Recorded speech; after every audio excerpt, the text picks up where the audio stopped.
et à tous, je pense que vous m'entendez. Je vais essayer de faire un petit peu mieux qu'à Pau il y a un mois où à l'issue de la conférence j'avais perdu ma voix. Éviter de la reperdre ici. En tout cas la salle, même si la salle était bien il y a un mois, celle-ci est quand même un petit peu mieux. L'amphi est quand même pas mal. Bien, donc moi je suis le lieutenant Jiménez, donc Johan, du service départemental d'incendie et de secours des Pyrénées-Atlantiques. Donc je suis le chef de centre adjoint pour le secours en montagne et milieux périlleux. Donc c'est un centre de secours qui a, on va dire, sous sa gestion donc le secours en montagne, le GRIMP qui est une unité de secours en milieu plus urbain, les 8 maîtres chiens du 64 et également l'équipe du spéléo secours des sapeurs-pompiers, ce qui représente environ 55 personnes. Donc aujourd'hui on va essayer d'échanger ensemble sur le secours en montagne, vous apporter quelques informations déjà sur l'origine du secours en montagne et l'articulation du secours en montagne en France. On va ramener ça sur le département des Pyrénées-Atlantiques et puis accentuer aussi sur l'alerte et le déclenchement des secours lorsque nous sommes en montagne, qui peut être un petit peu différent que lorsque nous sommes en ville ou ailleurs qu'en montagne. Et puis on aura un petit temps d'échange pour répondre éventuellement à vos questions ou interrogations ou à peut-être à des moments que vous avez vécus en montagne qui vous ont paru difficiles ou à améliorer pour essayer de partager ensemble votre expérience ou en tout cas répondre à vos questions. Donc tout ça dans un délai de 30 minutes, de façon à laisser également un temps de parole à mes collègues du Parc National et à notre collègue géologue. Donc ça va, je suis désolé, ça sera peut-être un petit peu redondant pour vis-à-vis de ceux qui étaient présents à la conférence de Pau il y a environ un mois, mais c'est comme ça, le secours en montagne n'a pas changé en un mois, donc on est obligé de donner les mêmes informations.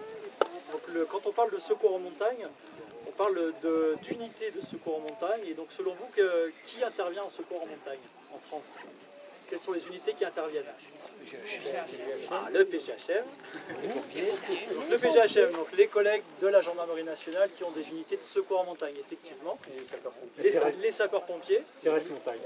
Et les CRS montagne.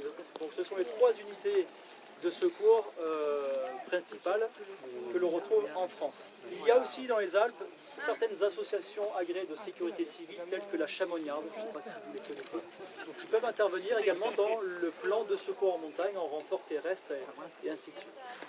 Juste pour que vous compreniez aussi ce qu'est le secours en montagne, vous faites un genou ou une cheville sur une piste de ski à Bourrette, c'est pas du secours en montagne. Ça reste du secours, mais du tronc commun, comme si vous faisiez une cheville en ville, à Pau. Donc en station, ce sont les pisteurs secouristes qui sont placés sous la responsabilité de l'élu local, donc le maire de la commune. Quand on parle de secours en montagne, c'est un plan hors sec montagne placé sous la direction opérationnelle du préfet du département. Donc les sapeurs-pompiers ou les gendarmes, pour les Pyrénées-Atlantiques, sont placés sous l'autorité directe du préfet pour intervenir en montagne. Dès l'instant qu'on sort de la montagne, on redevient sous l'autorité du maire. Donc c'est une des principales différences. Donc pour les unités de secours, les gendarmes, les sapeurs-pompiers, les CRS. Une définition d'un secours en montagne. Qu'est-ce qu'un secours en montagne? Quels sont les éléments importants pour que l'intervention soit qualifiée de secours en montagne, à votre avis? Allez-y, n'ayez pas peur. L'endroit. Donc effectivement, la localisation. Secours en montagne, c'est mieux d'être en montagne. Si on est sur la plage à Anglais, ça ne sera pas les mêmes secours. La gravité de l'accident?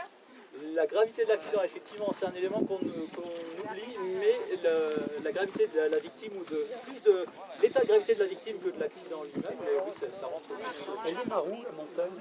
Ah, alors, ça c'est important. Le plan Orsec le définit et donc a repris la loi montagne. Donc ce sont les communes qui sont reprises dans la loi montagne.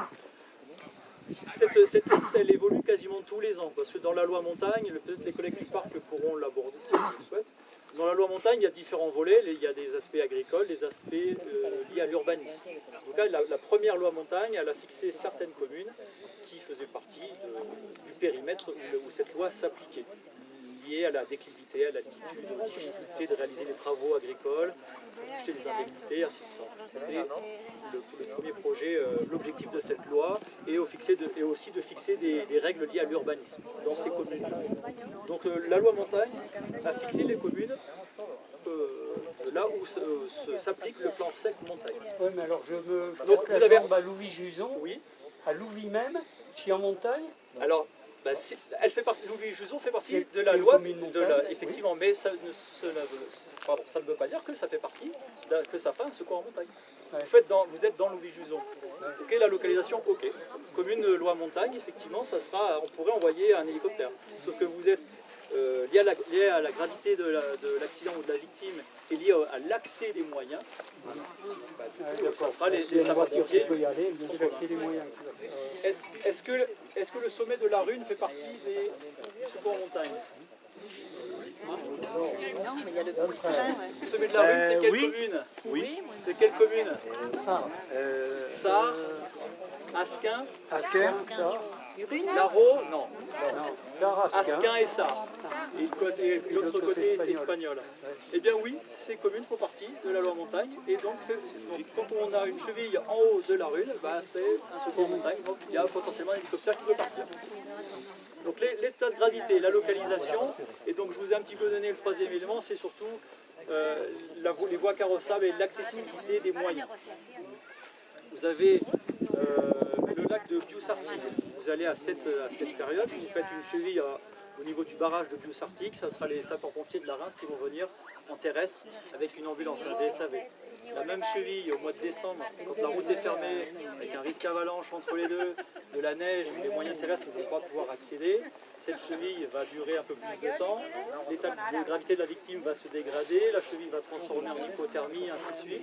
Donc il faut intervenir rapidement. Donc oui, on enverra un hélicoptère sur une cheville. Aujourd'hui, ça se passerait comme ça.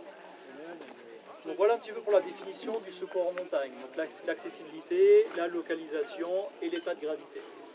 Une fois qu'on a mis tout ça, on va pouvoir diriger et envoyer des moyens. Et donc on va faire un focus sur les Pyrénées-Atlantiques. Et donc dans les Pyrénées-Atlantiques, il y a seulement 2 unités de secours en montagne, le PGHM d'Oloron-Sainte-Marie et le GMSP, le groupe montagne sapeurs-pompiers dont je fais partie. Il est basé où? Donc nous sommes basés le siège est basé à Oloron-Sainte-Marie, mais les montagnards, les spécialistes secouristes montagne sont répartis sur tout le département. Entre Anglette, Pau, Montrinx, Oloron, et puis... Ils sont répartis en étant attachés à des bases ou à des casernes? Alors, donc, comme chez les sapeurs-pompiers, les secouristes montagnes sont d'abord sapeurs-pompiers, donc ils sont formés à la lutte contre l'incendie, au secours à victimes, ainsi de suite, également tout ce qui est lié à la protection des biens et de l'environnement. On a encore été très sollicité lors des dernières intempéries en plaine sur Soumoulou et ainsi de suite liées à la grêle. Donc ces mêmes personnes-là sont une semaine sur 2 en caserne, donc réalisent ces missions de tronc commun, et sur notre semaine d'astreinte sont en garde à l'hélicoptère Dragon 64 basé à Pau. Voilà, donc voilà pour l'organisation. Donc 2 hélicos en tout, c'est ça? Alors en permanence, 2 hélicos, Chouka 65 basé à Tarbes, Dragon 64 basé à Pau, donc Chouka l'hélico de la gendarmerie, Dragon le jaune et rouge basé à Pau, qui l'été s'en va une semaine sur 2 à Gavarnie pour les CRS montagne. Et donc en période estivale, du 15 juin au 15 septembre, nous armons un 3e hélicoptère, l'hélicoptère de la gendarmerie également, un écureuil qui est basé à Bayonne, pour tout le secteur du Pays Basque, des crêtes d'Iparla jusqu'à la Rune.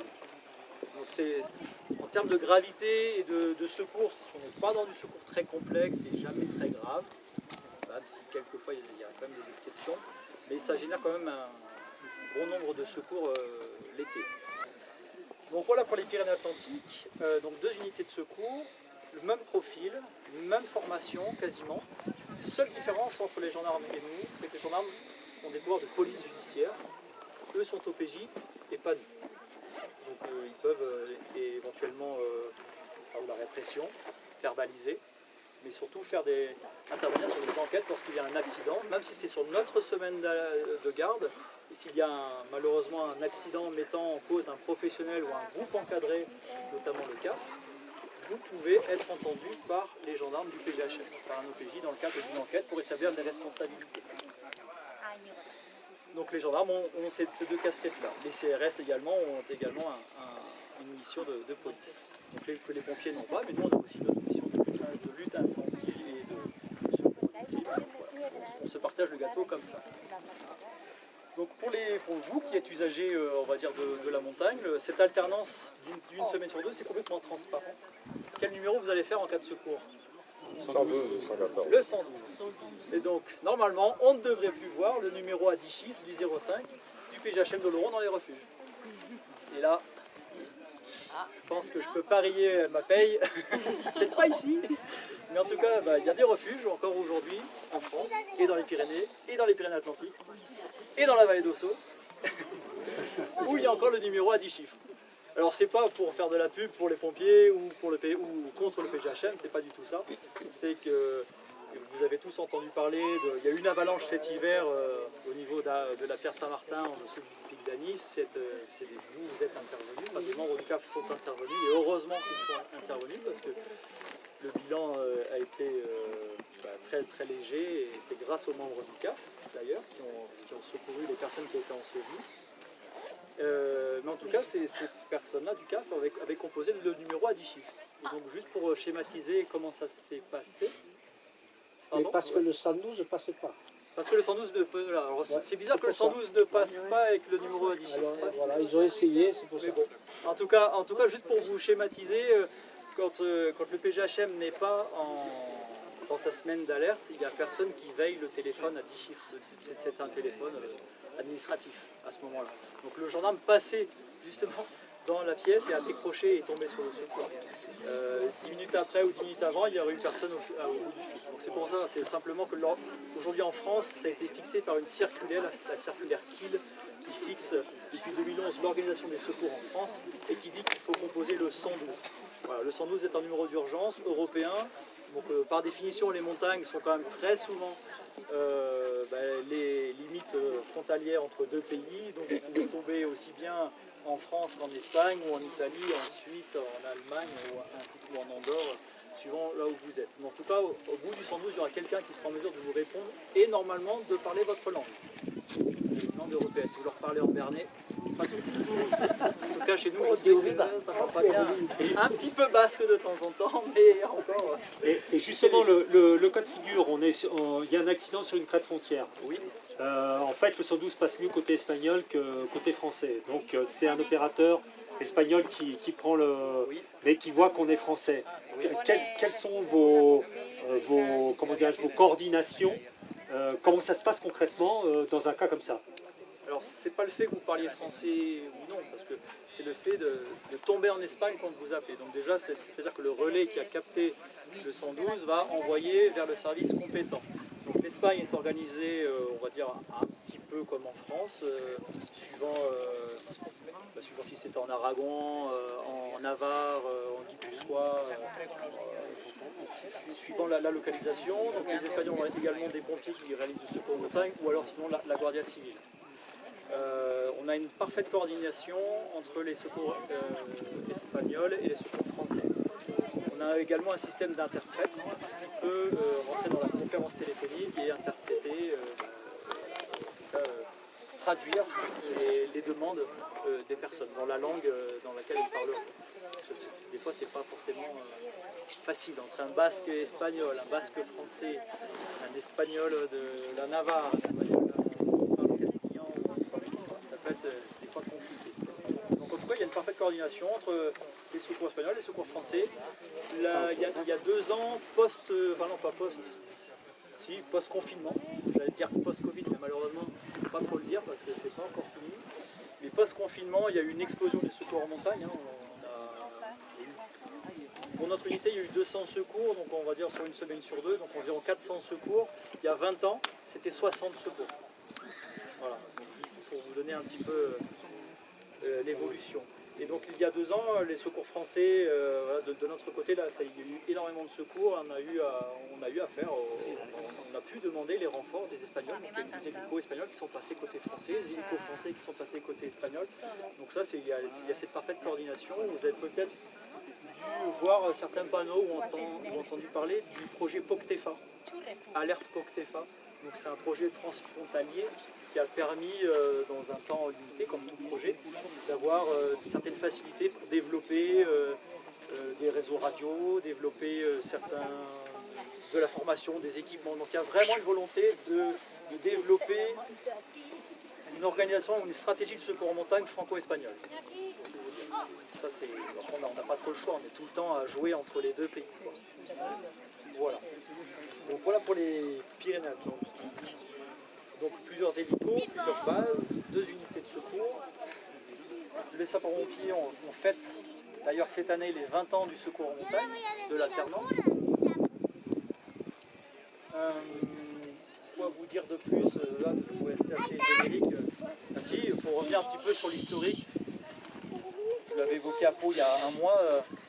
Depuis quand, à votre avis, le secours en montagne est organisé en France?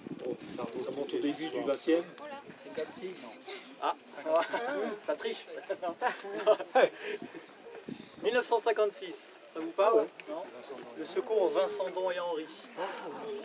Donc, dans les Alpes, Chamonix.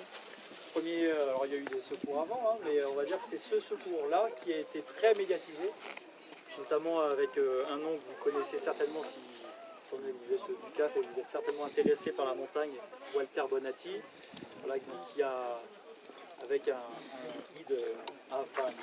militaire, un chasseur alpin, qui a organisé un secours et ainsi de suite, et donc les différents maires et préfets, ce secours a été très médiatisé, on voyait tous, il y a des différents récits ou même images qui montraient depuis Chamonix avec la longue vue, où voilà, le secours était quasiment en direct. Aujourd'hui on a BFM TV, avant c'était la longue vue. Voilà, et même encore aujourd'hui on a la longue vue, hein. Quand il y a un secours ici, on se met là et on regarde la longue vue, il n'y a rien de mieux. Donc 1956, secours de Vincent Don et Henri, création de l'organisation du secours en montagne, et la première unité à faire du secours en montagne, à votre avis, qui est-ce? Quelle est l'unité? Entre les pompiers, le PGHM ou les CRS?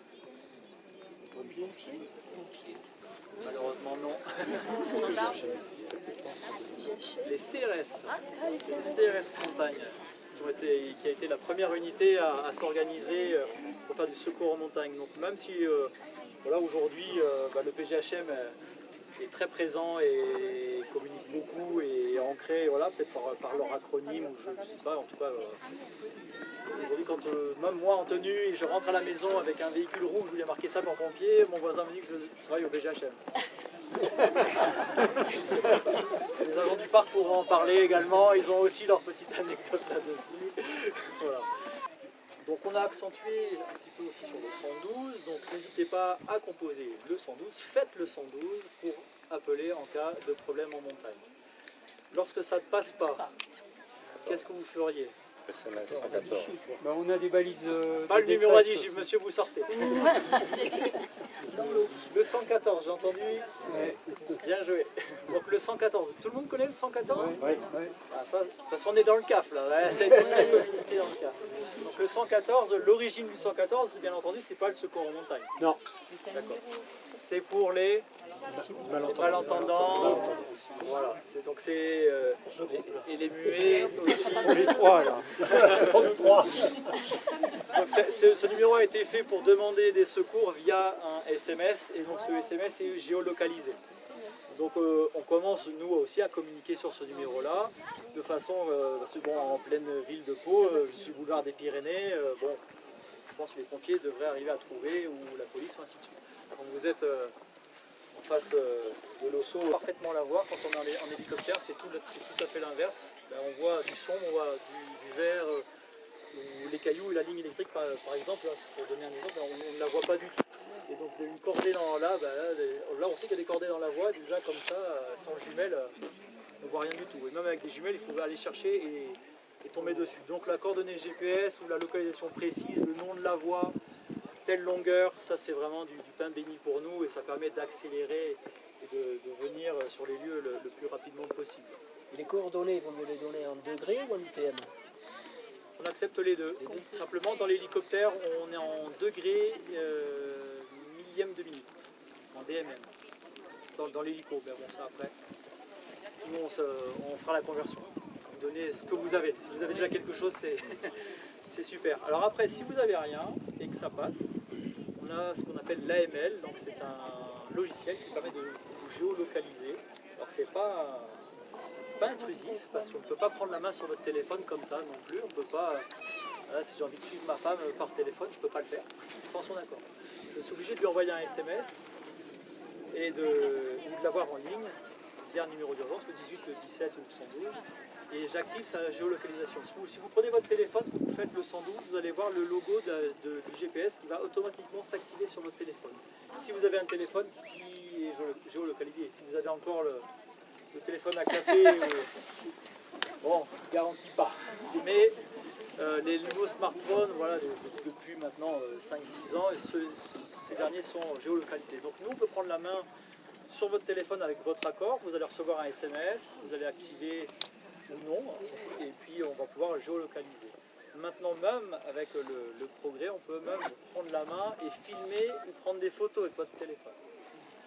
Donc une fois qu'on a pris la main dessus, on va vous demander d'orienter le téléphone soit vers le ciel pour regarder, pour voir si ça vole, si l'hélico peut passer, de filmer la blessure de la victime, voir si, parce qu'il y a des fois un saignement de nez, ça saigne beaucoup, c'est très grave, venez vite, bon, on arrive, fin du secours.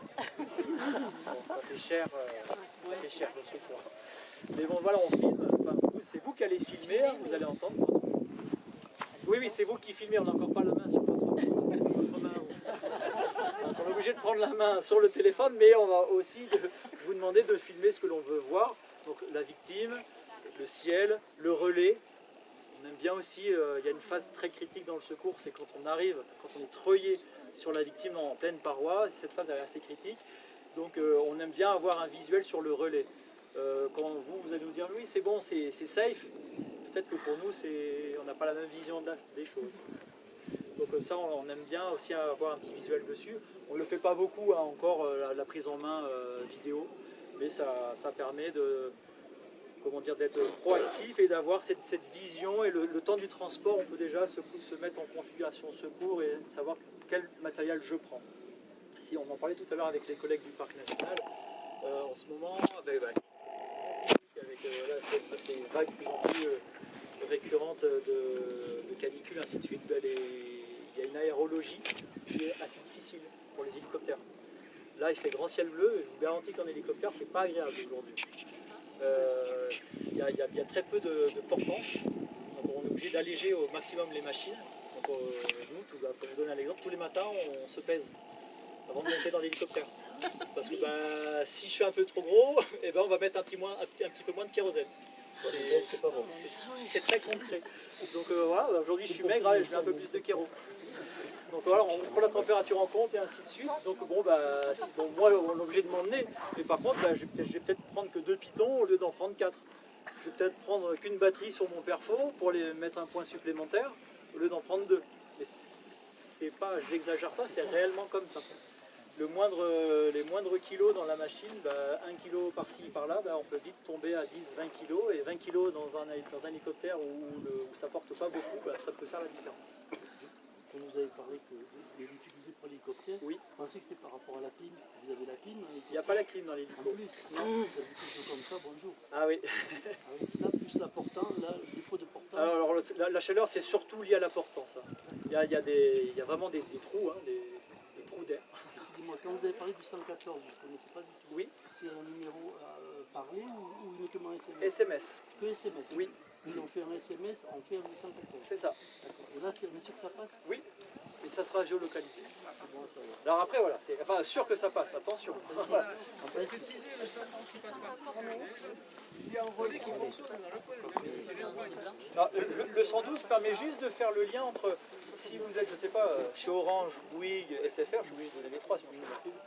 Si vous ne passez pas à l'un des trois, vous avez 0 barre là sur votre téléphone, vous faites le 112, ça peut fonctionner. n'aurez pas votre famille ou ainsi de suite via un numéro additif, mais le 112 peut fonctionner. Mais comme dit Patrick, le 112 ne fonctionne pas partout. Enfin, nous, on ne dira jamais le 112, faites-le avec votre portable, ça passe. Non, c'est faux. Et le 114, pareil. Le 112 Alors, fonctionne il y a à Sicile sur mon Vulcano, je l'ai utilisé. Oui, voilà, très bien. Alors il y a justement tous ces cas où ni 112 ni 114, Oui. parce que téléphone cassé, batterie Pas à de plat, batterie. oublié, simplement aucun réseau. Et donc nous on s'équipe de plus en plus avec des balises de détresse. Comme- Moi j'en ai activé une au-dessus de Gourette l'été dernier pour un blessé. Donc concrètement, expliquez-nous comment ça se passe pour vous quand vous recevez Alors. un signal d'une balise. Alors, il y a 2 centres en France, il y en a un à Toulouse, un à Lyon. Lyon plus axé sur l'aéronautique. Donc, lorsque la balise d'un avion n'émet plus ou se crache, ça arrive à Lyon. Lorsque ces balises-là, celles que vous avez, celles que l'on a également, ça arrive à Toulouse.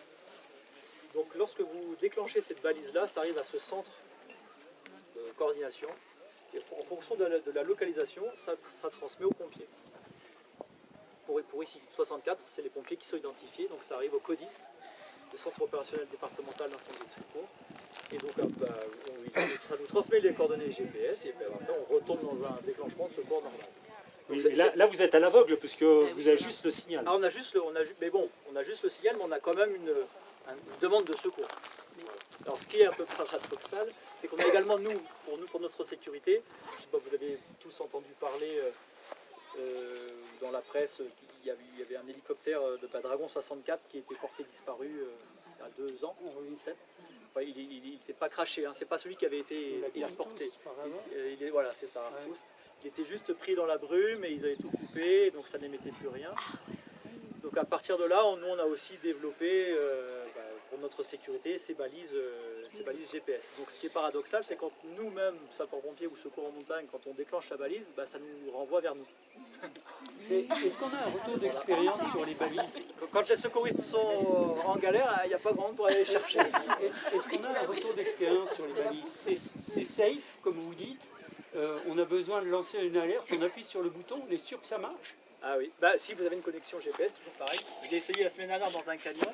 On a fait 3 canyons. Sur les 3 canyons, il y en a 2 où ça a fonctionné, il y en a un où ça n'a pas fonctionné. Ça reste du GPS, donc du satellite. Donc, alors, ce qui est important, c'est vraiment de l'activer, votre balise, le suivi de la balise, d'allumer avant de partir. Il faut qu'elle capte les GPS. Vous savez, il faut toujours que ces 3 satellites s'alignent, prennent votre balise. Et une fois qu'il les a pris, c'est bon. Si vous l'allumez et que vous l'activez une fois que vous êtes en galère, ça va être compliqué. Ah oui, mais là, il y a quelque chose qui m'échappe parce que normalement, on ne doit la déclencher que quand on est en détresse. Alors, je ne sais pas quel modèle vous avez. C'est les PLB, les petites jaunes. C'est la là. jaune là. Ouais. vous avez un suivi dessus ou pas? Ou c'est que du déclenchement? C'est que du déclenchement. Bon, là-dessus, malheureusement, j'ai pas assez de retour moi d'expérience sur ce modèle-là. Je sais que celle que l'on a, c'est les Garmin, par exemple. Les Garmin, si on n'allume pas avant, le temps qu'elle capte un satellite, ça peut être long. En tout cas, dans les parties, forcément, oui, si je prends la balise satellite, je la mets là-dessous, il ne se passera rien du tout. Hein.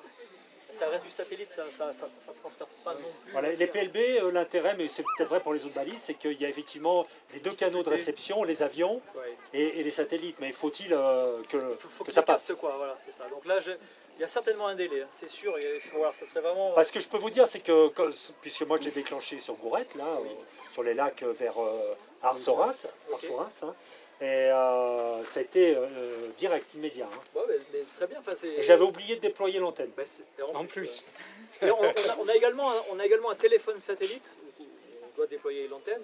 Le téléphone satellite, ça lui demande aussi un petit temps. Quoi. Si je fais le numéro comme ça, je le sors, j'allume, ça ne marchera pas. Je dois le sortir, capter. Une fois que ça capte, après là c'est bon. Une fois que les 3 satellites sont dessus, ça fonctionne. Oui, monsieur. Je reviens sur le 114 tout à l'heure. Vous avez dit, vous faites un SMS, vous l'envoyez au 114 et on vous géolocalise automatiquement. Oui. Je reviens là-dessus. Est-ce que c'est véritablement géolocalisé automatiquement ou est-ce qu'il faut que sur mon smartphone, j'autorise la géolocalisation? Non, c'est comme pour le 112. En fin de compte, dès l'instant que vous faites ces 3 numéros, votre téléphone active sa géolocalisation. D'accord, Là, donc j'ai rien besoin de faire. Vous pouvez le faire, pas le 114. Mais si vous prenez votre téléphone pour accrocher tout de suite après, si vous n'activez pas parce que vous êtes en montagne, vous voulez économiser la batterie. Vous coupez la 3G, le GPS, vous coupez tout.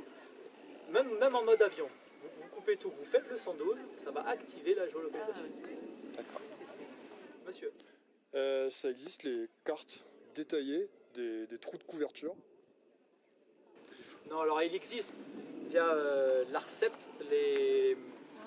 les cartes des opérateurs. Donc ça oui, les relais qui couvrent, quel opérateur couvre, ainsi de suite, ça existe. Après de là à dire ici il n'y a pas le GPS ne capte pas, non. Ça, Parce que ça pourrait être pratique quand on prépare ses sorties, de connaître un petit peu des fourchettes, à savoir à quelle zone, s'il y a besoin à un moment de passer un coup de fil, de savoir que si on dépasse ce col, peut-être qu'on aura du réseau. Ben oui, si vous allez sur le site de l'ARCEP, sur internet, ça va vous mettre des taches de couleur ici en fonction de la 3G, la 4G, rien du tout. Donc ça c'est avec les trois principaux, me semble, les trois principaux opérateurs qui mettent cette carte, notamment c'est utilisé pour implanter les relais et ainsi de suite. Donc ça c'est en ligne, enfin c'est consultable partout. Donc ça effectivement ça peut rentrer, on avait discuté avec Joël Vaillant du CAF, également ça peut rentrer dans la préparation de la course, la préparation de la rando. Là je sais que ça va passer là, je sais que ça va pas passer, bon, ça c'est à... Excusez-moi, oui, le 114, j'envoie un SMS au 114, oui, parce qu'on sait que c'est la dernière route de secours presque, avec les balises. Ça fait partie. Est-ce que j'ai un retour? Oui. Comme quoi le message a été... Oui. Oui, parce que ça c'est sécurisant. Oui, parce que si vous faites le 114 qu'il n'y a rien, oui.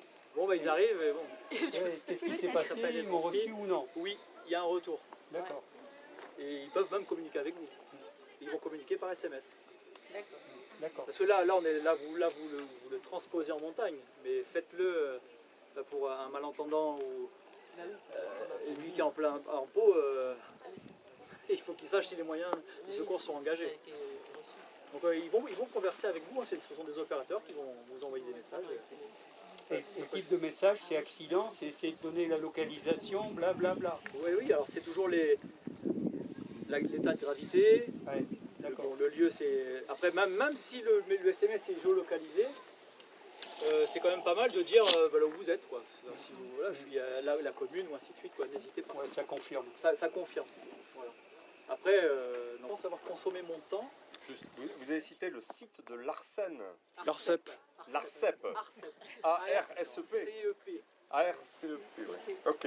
Il y a peut-être bien un S à la fin, mais je crois pas. Non. Je sais pas.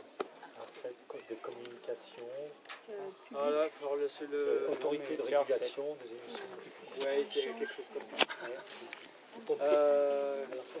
Sinon, non, bon voilà, l'organisation nationale, l'organisation dans le département, le numéro d'urgence. Des fois, ben voilà, quand tout ça passe pas, ben, c'est dans la balance bénéfice-risque. Ben, si vous n'appelez pas les secours, ils ne viendront jamais. Hein. Donc, des fois, ben... Alors c'est une volonté, je ne sais pas si vous avez entendu parler de la loi Matras qui est sortie là, du député Matras. Donc il y a 3 départements aujourd'hui qui sont départements pilotes pour avoir ces plateformes uniques.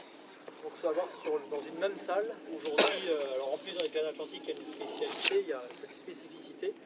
Il y a le SAMU de Bayonne et le SAMU de Pau. Il y a le SAMU Béarn et le SAMU Pays-Bas.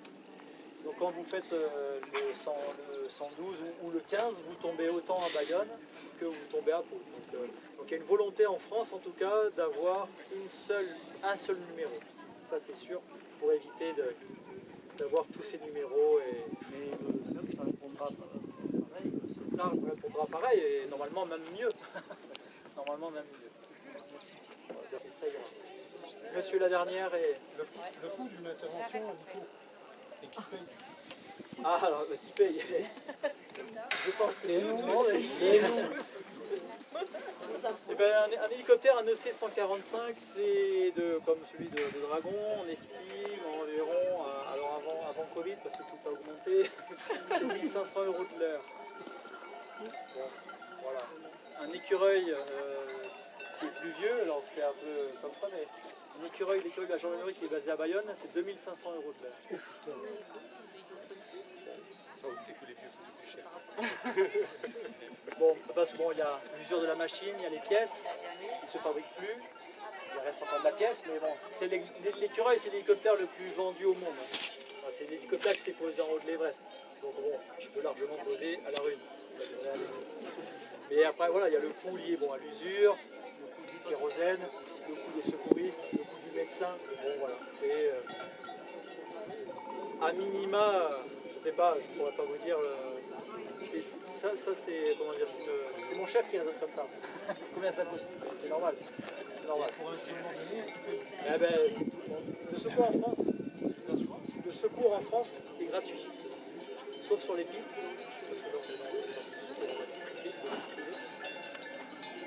C'est gratuit. Tous les ans, quand il y a un secours assez médiatisé, ainsi de suite, on revient là-dessus. Est-ce qu'il ne faudrait pas faire payer, ainsi de suite. C'est comme ça. On est très confrontés, les mentalités changent aussi. En pleine voie de leur baradère, si on n'est pas là dans l'heure, on se fait engueuler. Excusez-moi du terme, mais c'est ça aujourd'hui. Les mentalités changent, les gens changent. Donc il faut aller vite. En France, vous appelez, 1 heure après vous avez un hélicoptère, vous repartez, vous êtes en sécurité, vous n'avez rien payé. Des fois, il faut aussi un peu voyager, aller dans d'autres pays. On n'est pas censé, Pas très loin. on n'est pas censé avoir une assurance? Oui, pourquoi c'est pas l'assurance?